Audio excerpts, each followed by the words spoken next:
Foto sama Mr. Beat, wah flexing. Foto sama Ustadz Khalid, wah flexing. Ria nih, keagamaan.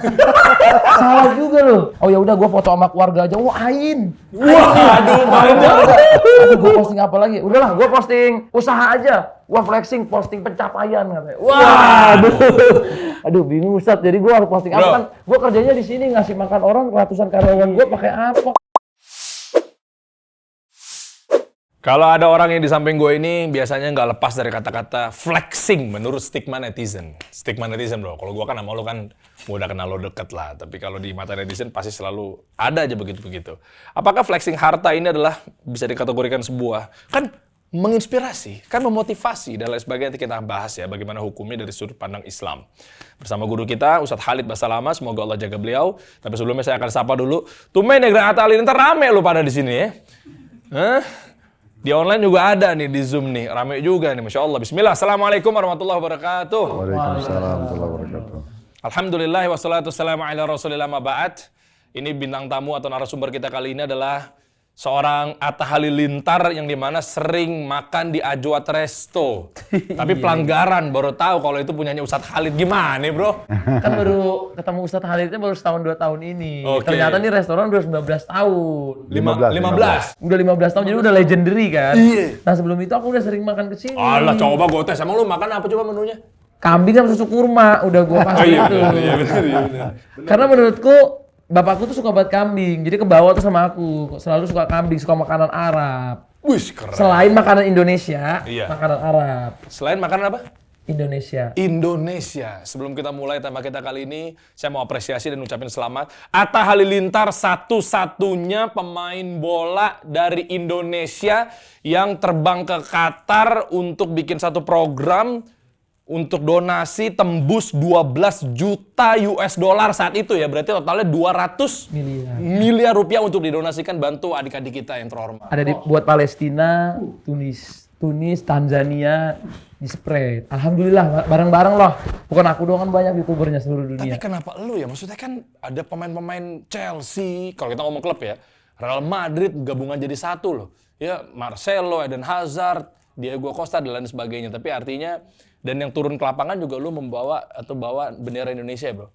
Alhamdulillah. Pak Prabowo bangga sekali. Amin. Apakah jangan lu itu bagian dari flexing? Waduh, tema kita hari ini. Apa aja kayaknya yang diposting tuh flexing deh, ya kan? Posting pakai bendera, oh flexing. Posting sama pemain bola, wah ini Atta nih flexing bisa ketemu pemain bola. Mr. Beast juga lu ketemu, flexing juga nih. Foto sama Mr. Beat, wah flexing. Foto sama Ustadz Khalid, wah flexing. Ria nih, keagamaan. Salah juga loh. Ya udahlah, kita berbagi sedekah, wah flexing juga. Oh ya udah, gue foto sama keluarga aja, wah ain. Wah, Aduh, gue posting apa lagi? Udah gue posting makanan deh, gue lagi makan. Wah banyak yang nggak makan, kamu flexing makanan. Waduh, iya lagi serba salah. serba salah. Jadi kayaknya kita harus tutup akun deh. Ustadz gimana Ustadz? Itu maksudnya, karena aku tuh apa ya, nggak ngerti. Akhirnya aku harus posting apa ya? Jadi sekarang tuh aku mengurangi, udah nggak pernah posting mobil. Udah hampir nggak pernah, hampir. Karena takut dibilang flexing. Ya udah aku posting sama keluarga, dibilang ain. Ya udah aku posting sendiri aja nih. Wah, mau cari istri lagi ya katanya. Wah. Salah juga ya Ustaz. Posting sama keluarga ain, sama istri ain, sama anak. Oke, posting sendiri aja deh. Wah, ini mau cari istri lagi nih. Sama keluarganya udah nggak sayang, pasti kenapa-kenapa nih rumah tangga. Jadi gua posting apa? Udahlah, gua posting usaha aja. Wah flexing, posting pencapaian katanya. Wah, aduh bingung Ustadz. Jadi gue harus posting apa kan? Gue kerjanya di sini ngasih makan orang, ratusan karyawan gue pakai apa kalau Jangan-jangan yang komen itu orangnya sama terus. Iya benar. Beda akun ya, buzzer ya. Cuman bingung. Jadi aku kan namanya dunia konten ya Ustadz ya. Makanya nih kita butuh pencerahan juga Ustadz. Jadi kita tuh harus posting apa kan sebenarnya? Kayak kita traveling juga dibilang flexing. Misalnya kita posting nih lagi jalan-jalan, alhamdulillah sama keluarga. Iya. Kemarin bisa ke Jepang, wah flexing bisa jalan-jalan di saat orang lagi nggak bisa. Wah gitu, aduh. Berat. Aduh, jadi aku nggak Memang resiko punya followers banyak begitu. Sebenarnya ada solusinya bro. Gua kasih solusi mau nggak? Kasih solusi. Ya udah tukeran aja akun kita bro. Nggak apa-apa. Gua ridho, gua dihajar begitu gua ridho. Ya, 35 juta follower nggak apa-apa, gua ridho bro. Gua aja nanggung bro. Karena gue Soalnya belajar sama beliau bro, karena gue belajar. Ngapain kita mengharap ridho makhluk? Asik. Ini kalau gue jawab nih, takutnya dikira flexing juga. Maksudnya gue jawab, enggak bro, alhamdulillah followerku udah hampir 100 juta all platform. Flexing, pamer. Flexing juga. Ya, kan, Ustaz? Kita tanyakan aja. Silakan Ustaz, Silakan, Ustaz. Ustaz. Oke, alhamdulillah wassalatu wassalamu ala Rasulillah. Pertanyaan pertama mungkin, bolehkah seorang muslim memposting masalah dia pribadi, pendapatan dia pribadi, prestasi dia pribadi, gitu kan? Apakah itu boleh atau tidak? Jawaban hukum ya, ini dalam bab muamalah boleh. Oh, Ya, boleh. Apalagi kalau memang ada hubungannya dengan hal-hal yang harus diinformasikan. Kita mulai dulu dari yayasan sosial ya. Yayasan sosial, kita punya yayasan nih. Sekarang ada donatur yang masukin dana. Oh, kita kan iya, nggak mungkin, berbagi. kita nggak mungkin nggak menginformasikan dong ke medsos kita. Nah ini loh, kita udah sumbang ke Palestina, kita sudah sumbang ke pembangunan masjid yang di Jawa Tengah, misalnya, atau yang di mana di Afrika, gitu kan. Terus kita cerita update-nya, foto-fotonya, segala macam itu nggak harus. Kita sampaikan, nah kita ada proyek lagi nih, nanti proyek lagi di sini, biayanya sekian, ya mau silakan. Nah itu kan semua boleh saja. Nah sebenarnya, baik itu yayasan atau individu boleh saja. Kemarin sempat kita bahas kan itu, kalau misalnya ada antum temuin nih seseorang di pinggir jalan, miskin, sudah tua banget 70 tahun jual gorengan, kayaknya nggak pantas orang ini jual gini nih. Daripada saya sendirian, biar orang satu Indonesia tahu deh, supaya orang-orang seperti ini jangan lagi ada dibiarin di jalan. Ya kan? Nih saya temuin bapak tua ini orang seperti ini harus kita bantu segala macam. Di saat Atta dalam kondisi ikhlas karena Allah memang mau supaya orang ini dibantu, nggak ada masalah. Walaupun itu terekam kamera Ustaz. Walaupun memang harus terekam kamera untuk orang tahu. Sekarang dari mana orang tahu kalau memang itu orang ada di situ? Kondisinya dia kan nggak mungkin. Kalau nggak publikatif ya. Masalah ria atau tidak ria itu kembali kepada niat masing-masing. Ria itu kan memang senjata pamungkasnya syaitan. Kita kalau lagi sholat nih, pasti dia bisikin tuh. Tuh di sebelah kamu ada mertua, ada atasan, ada pasangan, ada kolega, segala macam. Terus kita kayak diajak supaya perindah sholat itu. Kalau kita ikutin, ternyata kita indahkan sholat karena dia baru ria. Tapi kalau kita tetap santai aja, kita lawan aja itu, a'udzubillahi minasyaitonirrajim, kita konsentrasi sampai selesai sholat, ya nggak jadi. Ibarat antum kalau lagi di lampu merah, ada orang, maaf ya, bukan tanda kutip aja nih, ada orang minta sesuatu, atau tawarin produk, kita nggak respon. Dia ngomong, kita nggak respon. Nanti kan dia pergi sendiri. Nah, kapan dia respon? Kalau kita buka jendela, kita ngobrol.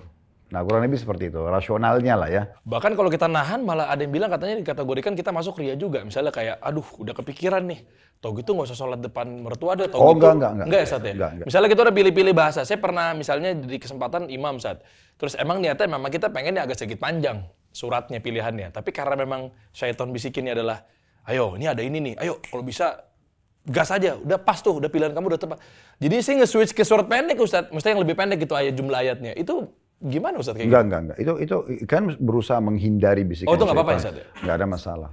Tapi kita mulai dulu dari poin tadi. Jadi sebenarnya kalau seseorang itu mengekspos informasi dari dia, baik dia pribadi, kegiatan dia pribadi itu kegiatan yayasan sosial, yang bersifat sosial itu nggak ada masalah. Dan masalah riya tidak riya itu kan antara dia sama Allah.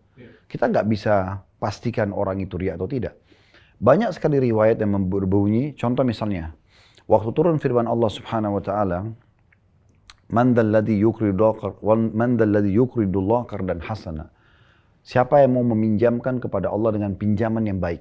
Nah, begitu bunyi ayatnya. Ada satu sahabat, itu Nabi sampaikan di masjid nih. Dia langsung datang di depan orang semua. Dia mengatakannya, Rasulullah, apakah Allah mau pinjam dari kami?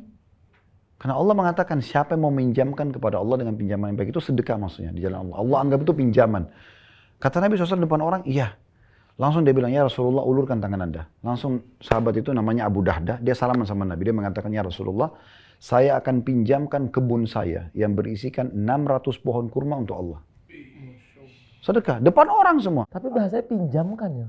Iya, kan Allah tanda kutip membahasakan pinjam karena Allah akan kasih balasan kan. Oh iya. Allah akan kembalikan dan berlipat-lipat, maka Allah membahasakan pinjamkan. Makanya dia bilang, ya Rasulullah, apakah Allah akan pinjam dengan kita? Iya, kalau gitu ya Rasulullah, ulurkan tangan Anda. Saya akan pinjamkan kepada Allah, maksudnya sedekah di jalan Allah ini. Kebun kurma saya berisi 600 pohon kurma. Abu Dahdah tuh. Dalam riwayat yang lain, ada satu orang anak yatim. Dia kebetulan punya tanah, tidak besar, tapi di situ ada satu pohon punya orang lain. Jadi kayak nyempil di tanah dia. Jadi dia kalau dia mau kebetulan mau cocok tanam, kalau pohon itu ada, jadi masalah buat dia.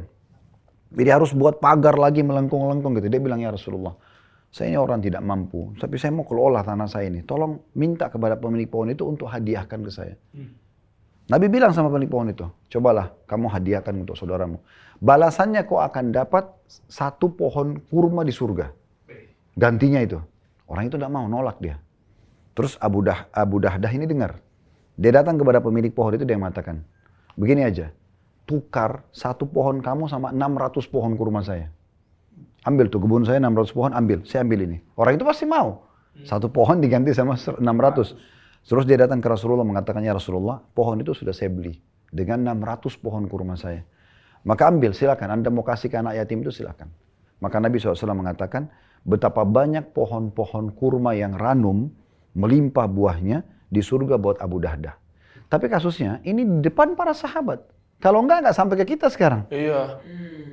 Jadi tidak bisa setiap ada sesuatu dilakukan di depan, memang kebetulan Nabi tawarkan atau kita lagi ditawarkan nih, kita lagi di jalan ada orang minta-minta, oh kalau saya kasih saya riak nih. Itu enggak, berarti kita akan selalu nolak orang yang minta bantuan otomatis gitu kan. Karena tidak selamanya kita bisa bantu orang dari belakang. Kan gitu. Makanya saya bilang tadi, batasannya riak atau tidak itu dia niatnya antara dia sama Allah, kita nggak bisa nilai itu. Dan orang yang iseng, yang biasa mengatakan, oh ini riak nih, selalu vonis orang riak, ini dikhawatirkan mudah-mudahan tidak, tapi ini mirip cirinya orang munafik di masa Nabi.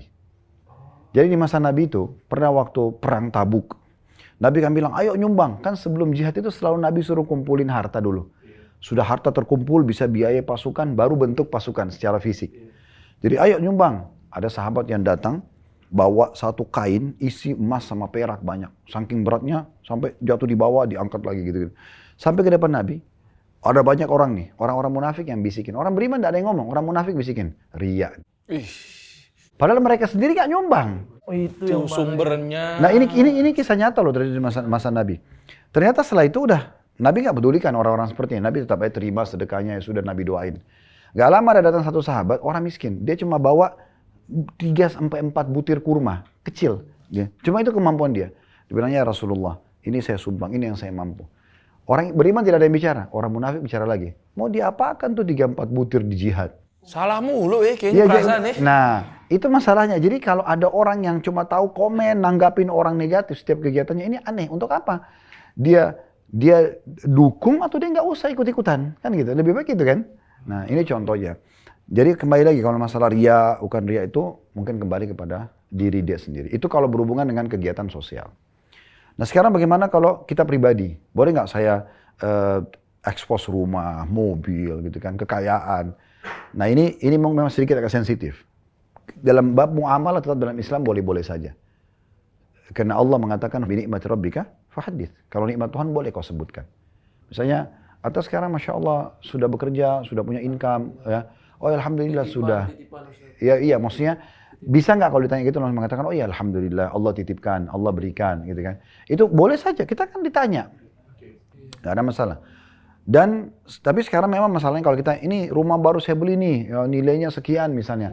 Nah ini yang dikhawatirkan, jangan sampai ada sedikit masuk masa sombongnya. Ini bukan masalah riaknya, tapi sombong, lebih ke sombong gitu. Nah kata Nabi SAW, orang yang ada seperti biji sawi dari kesombongan dalam hati tidak akan cium bau surga. Makanya kita harus hindari yang sombongnya. Tapi kalau misal, kita mau, Atta ini hadir sebagai seorang generasi muda muslim yang mau nunjukin ke anak-anak muda, muslim atau non-muslim di Indonesia, ayo kalian bisa kerja kok. Ini saya buktinya bisa. Nah, lebih kepada edukasi. Saya menyusun program saya, edukasi ya. Saya buat program begini nih. 1, 2, 3, jangka waktunya misalnya 5 tahun. Nah 5 tahun ini saya buat 1, 2, 3, 4, 5. Kalau mau yang mencontohin begini. Ini hasilnya loh. Saya sampai bisa beli rumah, beli mobil. Lebih ke edukasi. Maka mudah-mudahan tidak ada masalah. Karena tujuannya memang jelas. Kalau misalnya kayak Ustadz contoh doang nih Ustadz. Misalnya, ya susah sih ngomongnya. Kalau misalnya nih masjid nih Ustadz. Kita ikut misalnya bangun masjid.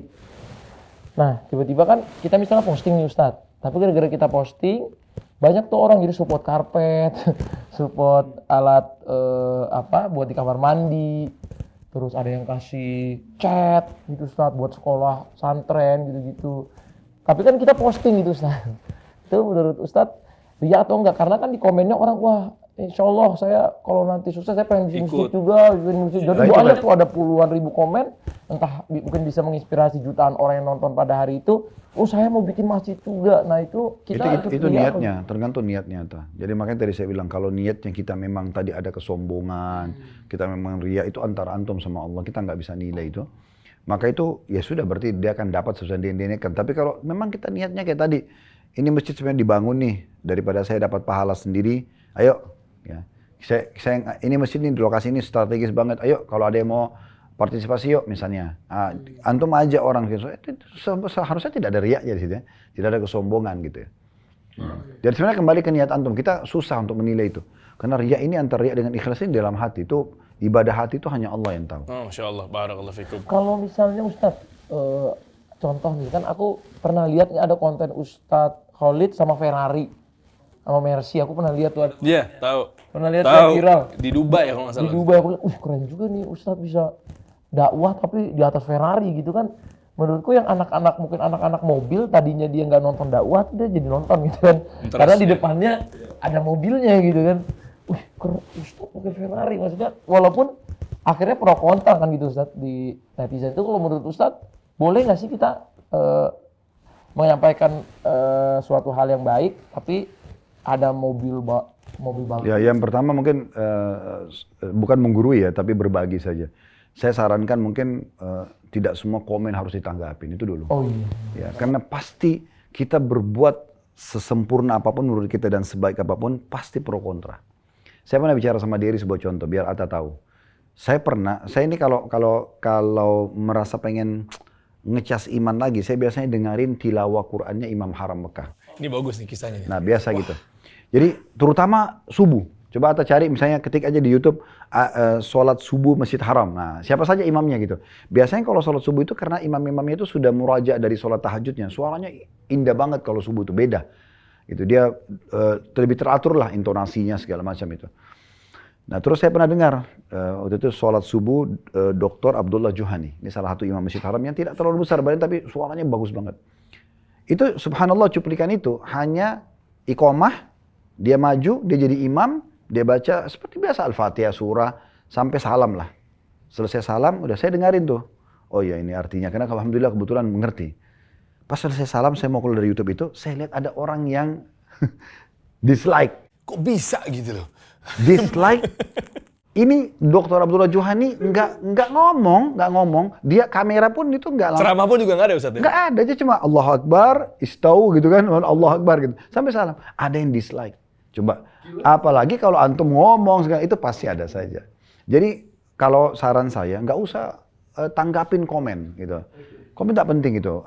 Kalau memang komen itu menanggapi sesuatu yang positif, kita supaya lebih berkembang, oke lah. Tapi kalau selalu menyalahkan perbuatan kita, ya nggak usah. Gitu kan. Dan kita juga punya hak kan memblok. Tadi saya bilang, siapa tahu orangnya sama juga.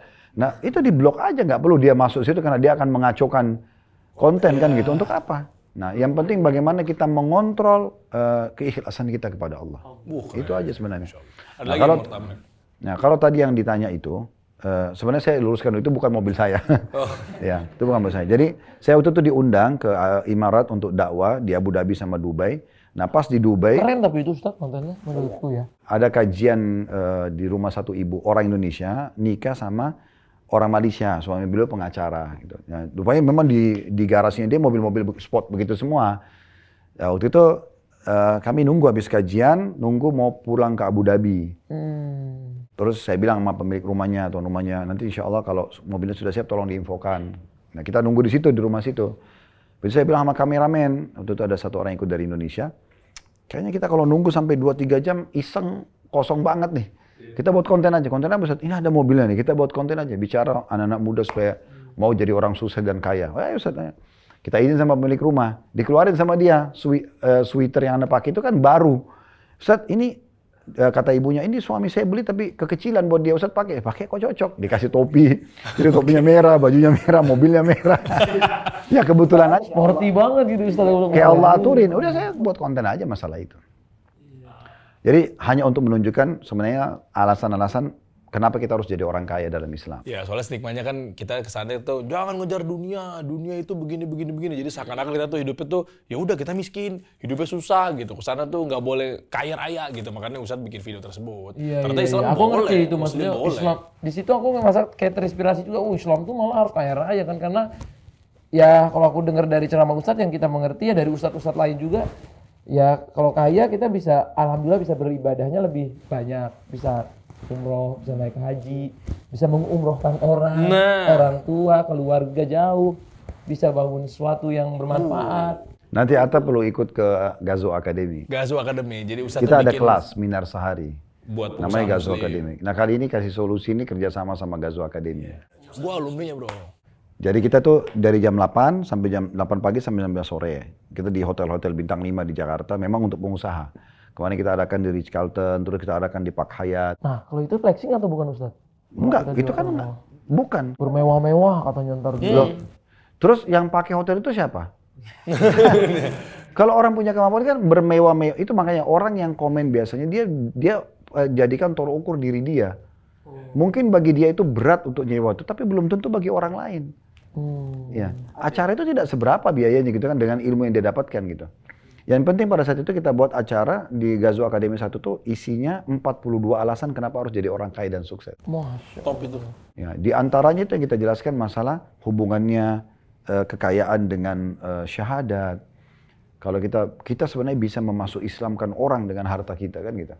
Makanya para mu'allaf itu bisa dikasih zakat ya, karena untuk mengajak mereka masuk Islam, tawarkan mereka pekerjaan itu tidak apa-apa. Kita kayak beli hatinya dia gitu.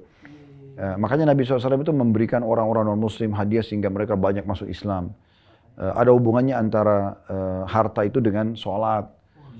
Kalau saya sholat nih, saya dapat 10 pahala. Tapi kalau saya ajak Atta dapat 10, saya dapat 20 karena saya ngajak Atta. Saya ajak Dery, saya dapat 30 karena 10 karena saya ngajak. Kalau saya ajak 10 orang, kan lebih banyak pahalanya. Tapi imam dapat pahala kita semua. Muazzin dapat pahala semuanya. Imam, makmum. Tapi ada orang yang dapat pahala semuanya. Itu yang bangun masjidnya. Allahu Akbar. Dan itu butuh uang. Walaupun dia sudah pindah kota, dia sudah meninggal, selama masih dipakai sholat, pahalanya jalan terus. Dan itu harus ada harta. Nggak bisa tidak. Itu dia tuh. Ada. Lu ada bangun masjid? Banget sih. Alhamdulillah. Nanti kalau disebutin flexing lagi. Karena Enggak. ini kan untuk memotivasi teman-teman jadinya bisa sholat di tempat Udah itu. benar jawabannya, ya alhamdulillah ada, tapi nggak perlu dirincikan. Berapa waktu itu total biaya? Alhamdulillah. Baru dibahas ya. Ada lagi ada pertanyaan ke Ustaz di ujung obrolan kita dari lo pribadi, Bro. Apa lagi ya? Ya kan pasti banyak unek-unek siapa tahu, nggak apa-apa, sampaikan aja beliau. Soalnya mau gua simpen buat podcast gua. Oh iya, mau ngundang Ustaz ya. Iya. Terus udah perjanjian, lu bukan jangan nanya ini ada. Iya. Ya nggak apa-apa tipis-tipis, Bro. Kan dia nanya. Okay. Jadi haknya punya lu ntar. Oke. Kalau ini Ustadz, kalau misalnya lagi umroh atau naik haji Ustadz, itu boleh nggak posting Ustadz? Ada juga kan sekarang lagi ini ya suka pembahasan. Misalnya umroh pakai Uhud Tour gitu misalnya. Misalnya pakai Uhud Tour, contoh. Tiba-tiba pas lagi tawafnya di videoin, difotoin gitu. Ya, itu tergantung niat. Mau untuk apa? Ya untuk apa? Kalau buat promosi travelnya Ustadz? Itu lain, itu kan memang dia harus. Iya, Mau nggak mau kan? Sekarang kami punya travel, pasti kalau saya berangkat ada kameramen, mau nggak mau. Kita kan menunjukkan kepada jemaah yang lain supaya mereka percaya, oh hotelnya benar. Kita pakai Intercon di Mekah, pakai Hilton di Madinah misalnya, fasilitas busnya, kita harus ekspor. Kalau buat Instagram pribadi boleh nggak Ustadz? Nah itu apa yang antum posting tuh? Misalnya Misalnya alhamdulillah impian saya menjadi nyata, bisa naik haji misalnya atau bisa umroh lagi. Depan Ka'bah gitu, Ya Allah panggil lagi kami ya Allah, misalnya gitu. Itu boleh nggak? sebagai tanda syukur kepada Tanda Allah. syukur kepada Allah, dan semoga teman-teman saya yang nonton juga semuanya bisa ikut ke sini dengan Nah, doanya. itu ikutkan itu kata-kata terakhirnya. Semoga saja pada saat saya lakukan ini, Allah mudahkan semua yang ikuti acara ini untuk mendapatkannya. Itu enggak apa-apa. Tapi hati-hati, itu sensitif ya. Tergantung, kalau ada kan orang gini, dia angkat tangan depan Ka'bah seakan-akan dia berdoa, padahal sebenarnya tidak. Oh iya, buat konten aja Ustaz. Buat konten iya, gitu. iya, ada juga. Nah, itu contoh. Atau orang yang depan Ka'bah terus melakukan halam, apa itu judi. Terus Iya, minta yang supaya diterima rame sama itu. Allah. Oh iya. Ada juga yang fulus itu dari semua Ustaz. Ada tuh kemarin viral juga Ustaz kontennya. Pernah lihat? Tahu. Dia Minta duit. fulus sampai nempel fulus. Tapi katanya setahun kemudian langsung kaya raya, Bro. Kan emang boleh minta duit kan, Ustaz? Ya? Boleh. Tapi dia mana mintanya langsung fulus. Ya Allah Akbar fulus. Keliling dia kan Ustaz, fulus. Tapi bener-bener Ustaz, abis itu karena postingannya katanya dia udah punya usaha yang sukses, mobil mewah. Abis itu balik lagi ke muka Ustaz. More fulus. Gak bersyukur sih. Nggak bersyukur. Bersyukurnya minta lagi. Dikasih satu Manfaat gunung bagus. minta lagi ya. Nggak apa-apa juga Tapi kan. boleh kan? Enggak tahu. Enggak. Tamak terhadap rahmat Allah boleh. Tamak terhadap. Misal contoh, kita udah sehat nih, kita minta kesehatan, itu boleh. Kita sudah kaya, minta lebih kaya boleh. Kita sudah pintar, minta lebih pintar boleh. Oh itu tamak dong. Enggak apa-apa sih. Itu tamak terhadap rahmat Allah. Yang tidak boleh tamak pada hak manusia. Contoh, atas sama diri ini sukses. Kalau saya, masa sih dia dapat, harusnya saya, itu kan hasad. Nah kita kayak, itu nggak boleh. Tapi kalau kita mintanya sama Allah, ya Allah sebagaimana engkau berikan atas sama diri, berikan juga kepadaku. Itu tidak ada hubungannya. Nah Allah yang memberikan. Kita bukan mau mengambil hak orang lain gitu. Nah itu yang dibedakan. Jadi sebenarnya boleh. Bahkan di bab doa saya sering jelaskan gini. Kita itu berdoa, meminta agar nikmat Allah dipertahankan. Jauh lebih afdol, lebih besar paling dibandingkan kita lagi ada ujian minta jalan keluar. Contoh misalnya, lagi sehat nih, ya Allah pertahankan kesehatan. Itu lebih besar pahalanya dibandingkan sakit, ya Allah sembuhin saya. Ya, karena kita sedang mensyukuri nikmat Allah dan minta dipertahankan. Itu lebih afdol.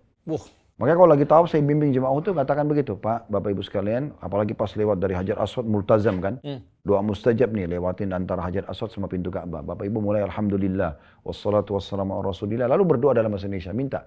Ingat ya, minta dipertahankan nikmat lebih afdal daripada minta musibah diberikan jalan keluar. Jadi minta dulu itu.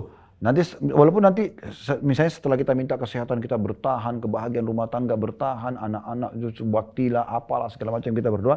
Misalnya ada masalah nih, dan ya Allah juga selesaikan permasalahanku sama hambamu si fulan misalnya. Nah itu bisa juga. Tapi meminta agar nikmat dipertahankan itu lebih afdal. Masya Allah, barakallahu fikum. Itu tamak terhadap rahmat Allah. Allah katakan dalam Al-Quran kita disuruh berdoa khaufan wa tama'a. Penuh rasa takut dan khawatir jangan sampai kita Allah tidak terima sehingga kita selalu khusyuk dalam berdoa dan tamak terhadap rahmat Allah boleh. Terakhir nih Bro. Boleh, Bro. Terakhir banget.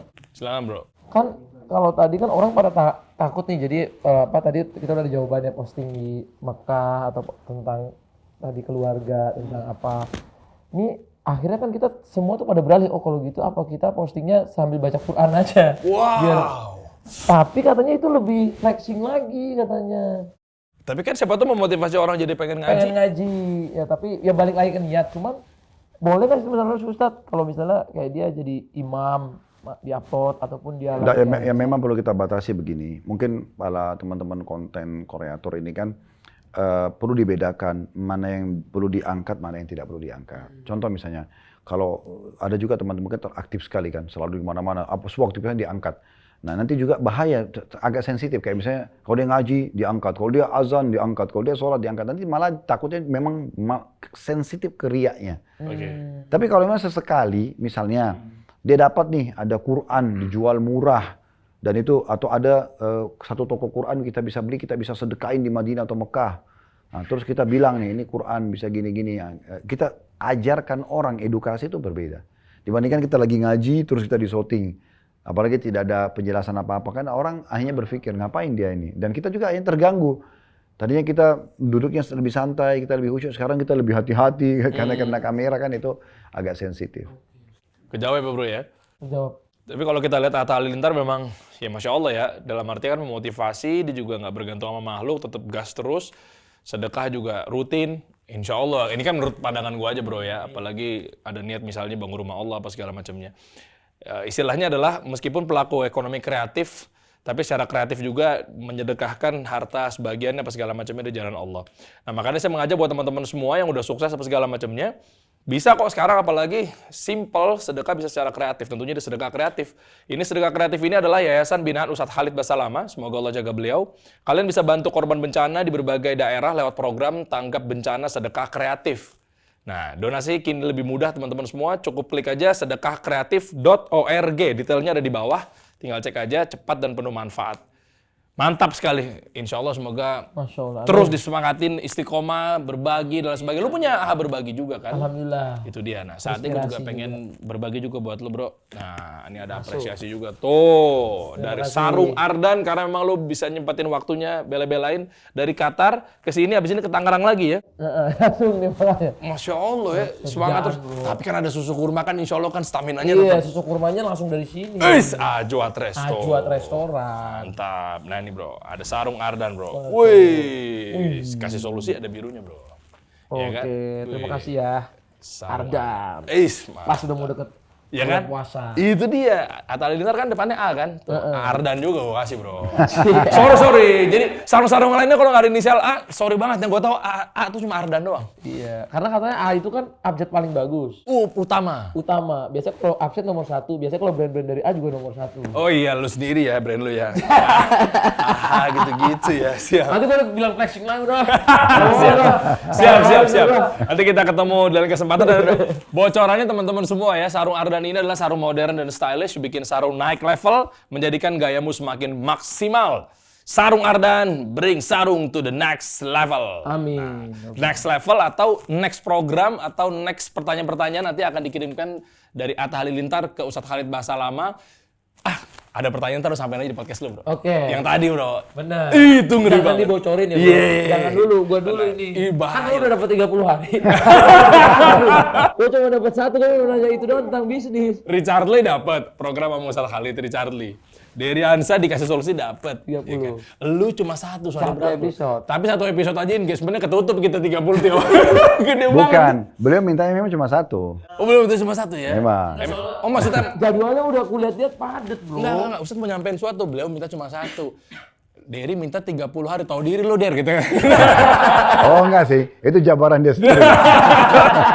Siap. Bro, terima kasih bro ya. Terima kasih ya bro. Yoi. Matur suwun. Siap, Ustaz, terima sama-sama. kasih. Oke, sama-sama. Masya Allah ya. Subhanallah bihamdik, asyhadu an la ilaha illa anta astaghfiruka wa atubu ilaik. Assalamualaikum warahmatullahi wabarakatuh.